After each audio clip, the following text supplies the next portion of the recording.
काशी के घाट पर रात का आखिरी पहर और सुबह की पहली किरण के बीच का वो रहस्यमयी वक्त था।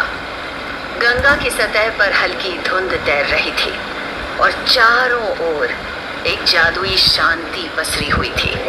इसी शांति के बीच घाट की सीढ़ियों पर शिवा बैठा हुआ था। उसकी आंखें बंद थी और होठों से बस एक लय में मंत्रों का स्वर निकल रहा था। उसकी साधना इतनी गहरी थी कि आसपास की हवा में भी एक कंपन, एक ऊर्जा महसूस की जा सकती थी। उसकी गर्दन पर बना छोटा सा ओम हल्की चमक के साथ उभर रहा था और चक्र भी दूर था। वो दोनों ही जन्म चिन्ह शिवा की पहचान थे, जो जन्म से उसके साथ थे। शिवा का व्यक्तित्व हमेशा की तरह ही अपनी आभा से दमक रहा था। चेहरे पर शांत तेज, चौड़ा सीना और सुदृढ़ शरीर देखकर ही ऐसा लगता था कि जैसे वो किसी और दुनिया में बैठा हुआ है। तभी अचानक इस पवित्र शांति को चीरते हुए कदमों की तेज आहट सुनाई दी। अमित और विकास हांफते हुए सीढ़ियां फांदते हुए सीधे शिवा के पास पहुंचे। अमित की सांसें बुरी तरह उखड़ी हुई थी। शिवा, शिवा उठ यार, जल्दी चल। अमित लगभग चिल्लाते हुए बोला। शिवा की भौहें हल्की सी सिकुड़ी। उसने धीरे धीरे अपनी आंखें खोली। नीली आंखों में ध्यान टूटने का गुस्सा था, लेकिन आवाज एकदम शांत और गहरी थी। तुम लोगों को अच्छी तरह पता है कि मेरी साधना के बीच मुझे कोई दखल बर्दाश्त नहीं है। शिवा की आंखों में गुस्सा देख एक पल के लिए अमित और विकास सहम गए थे। तब शिवा ने उठते हुए कहा, तुम्हारे पास को इस तरह तोड़ने की कोई बहुत बड़ी वजह होनी चाहिए। बोलो क्या हुआ? तब विकास ने घबराते हुए कहा, वजह बड़ी ही है भाई। शहर के एक बड़े व्यापारी की आ गया है। वो पागल हो गई है, घर का सामान तोड़ रही है और ऐसी अजीब अजीब आवाजें निकाल रही है कि रूह कांप जाए। उसके घर वालों ने हाथ जोड़कर भूतों के नाथ को बुलाया है। तुझे अभी चलना होगा। शिवा ने एक गहरी सांस ली। भूत प्रेत का नाम सुनकर उसके चेहरे का तनाव थोड़ा कम हुआ। ठीक है, देखते हैं कौन सा भूत है। शिवा आगे बढ़ा और वो दोनों भी उसके साथ साथ चलने लगे। कुछ ही देर में वो तीनों एक आलीशान घर के बाहर खड़े थे। घर के अंदर से किसी लड़की के जोर जोर से गुर्राने और चीखने की आवाजें आ रही थी। घर को बड़े ध्यान से देख रहा था, जैसे बाहर से ही कुछ समझने की कोशिश कर रहा हो। तभी अमित ने उसका हाथ पकड़ लिया। अब क्या बाहर ही खड़ा रहेगा, चल जल्दी अंदर चल। वो उसे खींचते हुए अंदर ले गया। जैसे ही शिवा अंदर दाखिल हुआ, उसने देखा कि हॉल में एक लड़की जमीन पर बैठी थी। उसके बाल बिखरे हुए थे, आंखें ऊपर की तरफ चढ़ी हुई थी और वो अजीब तरह से अपने हाथ पैर पटक रही थी। पास ही सोफा पर उसके माता पिता बैठे बुरी तरह रो रहे थे। तब विकास ने अपने आने का ऐलान करते हुए कहा, अंकल जी, हम इसे ले आए हैं। शिवा को देखते ही लड़की की माँ दौड़कर उसके पैरों में गिर पड़ी। बचा लीजिए, मेरी बेटी को बचा लीजिए। पता नहीं कौन सी बुरी आत्मा मेरी फूल सी बच्ची को कहाँ जाना चाहती है। कुछ भी करके इसे ठीक कर दीजिए। शिवा ने उस लड़की की माँ को उठाया और तब लड़की का बाप आगे आया। आप जो बोलेंगे हम वो आपको देंगे, बस हमारी बेटी को बचा लो। उन दोनों की मजबूरी देख शिवा को बुरा लग रहा था। तब उसने अपना ध्यान उस लड़की की तरफ मोड़ा, जो इस समय जमीन पर लौट रही थी और बीच बीच में भयानक शक्लें बनाकर घुर्रा रही थी। शिवा धीरे धीरे उसके पास गया। उसने अपना दाहिना हाथ उठाया और लड़की के सिर पर रख दिया। उसके होठों से कुछ मंत्र बुदबुदाए जाने लगे। सब उसे बड़े ध्यान से देख रहे थे।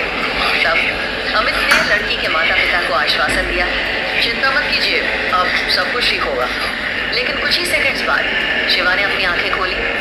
उसकी आंखों में अब कोई चिंता नहीं थी, बल्कि एक ठंडी और तीखी समझ थी। उसने लड़की के पिता की तरफ मुड़कर बेहद संजीदा आवाज में कहा, मैं इस प्रेत बाधा को दूर कर दूंगा, लेकिन इसके लिए मुझे आपकी बेटी के साथ कमरे में कुछ वक्त अकेले चाहिए। ये सुनकर लड़की के माता पिता एक पल के लिए झिझके। एक अनजान लड़के के साथ अपनी जवान बेटी को बंद कमरे में भेजना उन्हें ठीक नहीं लग रहा था। तब उनकी झिझक देखकर विकास तुरंत बीच में कूद पड़ा और विश्वास दिलाते हुए बोला, अरे अंकल आंटी आप घबराइए मत, ये शिवा है, काशी का बच्चा बच्चा इसे जानता है, ये भूतों का नाथ है, इसके सामने तो बड़े बड़े पिशाच पानी भरते हैं, आप बस भरोसा रखिए, ये आपकी बेटी को बिल्कुल ठीक करके ही बाहर लाएगा। विकास की बातों से लड़की के माता पिता को थोड़ी तसल्ली मिली और उन्होंने हामी भर दी। शिवा ने लड़की को वहां से पकड़ा और खींचते हुए पास के कमरे में ले गया। अंदर जाते ही उसने झटके से दरवाजा बंद किया और अंदर से कुंडी लगा दी। कमरे के अंदर आते ही लड़की फिर से अपना सिर हिला हिलाकर तेज तेज आवाजें निकालने लगी। वो जमीन पर बैठकर अपने बाल नोचने लगी और एक अजीब सी आवाज में चीखने की कोशिश करने लगी।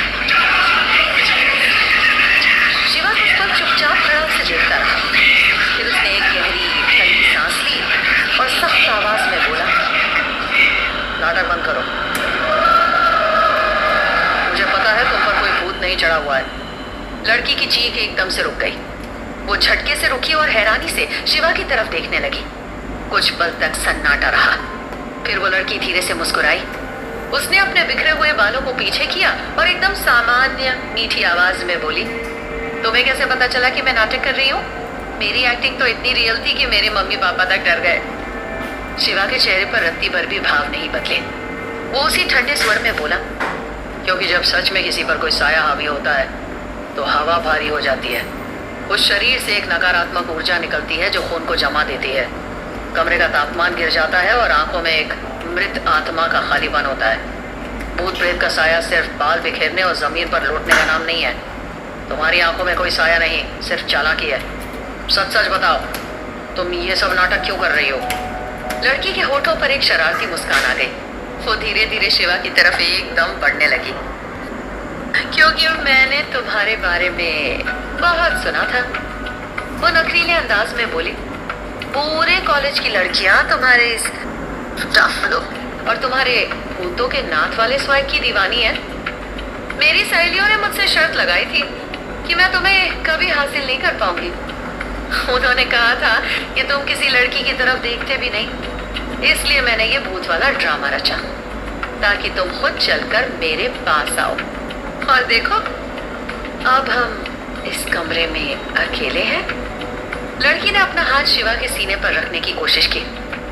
अब जब हम कमरे में हैं ही, तो क्यों ना तुम मेरी शर्त जीतने में मदद करो? इतना कहते हुए वो लड़की शिवा के सीने पर अपना हाथ फेरने लगी, लेकिन शिवा ने पलक झपकते ही एक कदम पीछे ले लिया। उसकी आंखों में अब साफ नफरत और गुस्सा दिखाई दे रहा था। उसने दांत पीसते हुए कहा, तुम जैसी लड़कियां जो ध्यान, धर्म और किसी की शक्तियों को सिर्फ एक खेल समझती हैं, मेरे लिए किसी जिंदा लाश से कम नहीं है। मैं बाल ब्रह्मचारी हूँ। मेरे जीवन का उद्देश्य इन बचकानी शर्तों और तुम्हारे घमंड से बहुत ऊपर है। समझ गई? अब हटो यहाँ से। बिना एक पल भी और गवाए शिवा ने लड़की को अपने रास्ते से हटाया, दरवाजे की कुंडी खोली और सीधे कमरे से बाहर निकल गया। अमित और विकास जो दरवाजे के बाहर कान लगाए खड़े थे, उसे इतनी जल्दी बाहर आते देख हैरान रह गए। तब लड़की की माँ ने भी घबरा कर पूछा, क्या हुआ बेटा, भूत भाग गया? तब शिवा ने बिना रुके ही कहा, हाँ भाग गया, आपकी बेटी अब बिल्कुल ठीक है। वो तेज कदमों से घर के बाहर निकल गया। अमित और विकास दौड़कर उसके पीछे आए। अरे भाई, इतनी जल्दी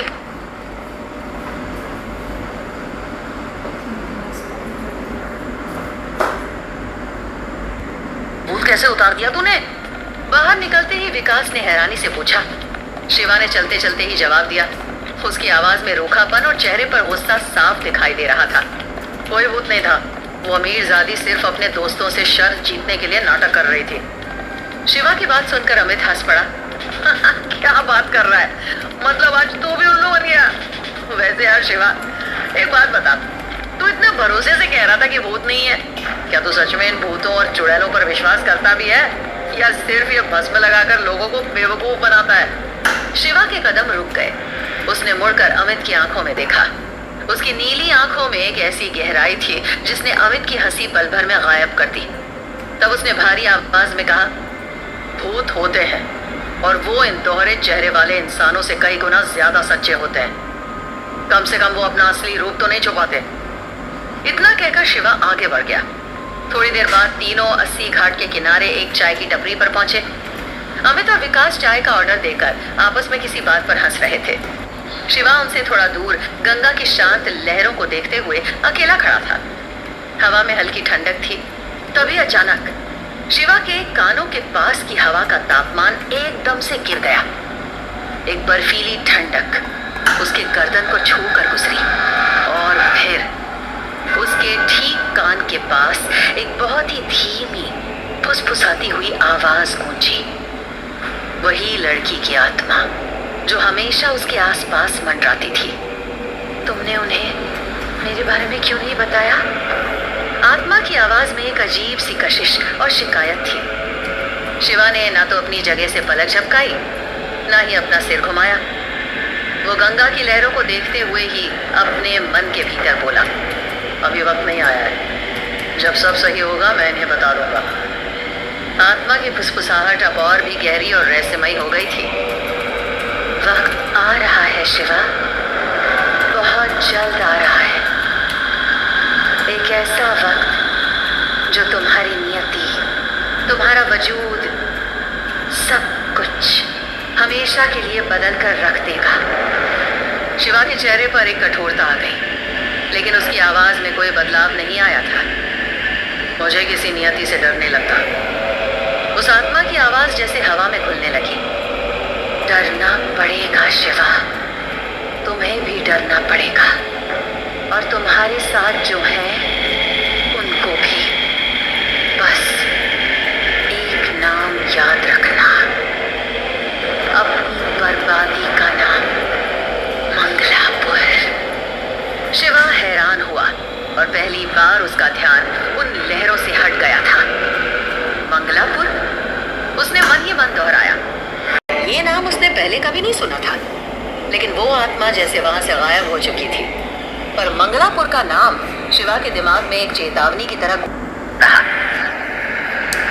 आखिर क्या है मंगलापुर में? और एक आत्मा शिवा को इस नाम से क्यों आगाह कर रही है? क्या शिवा की शक्तियां उस अनजान खतरे का सामना कर पाएंगी जो मंगलापुर में उसका इंतजार कर रहा है? और क्या अमित और विकास कभी जान पाएंगे कि उनका दोस्त असल में किन ताकतों से घिरा हुआ है? किस्मत के इस खौफनाक खेल की शुरुआत को जानने के लिए सुनते रहिए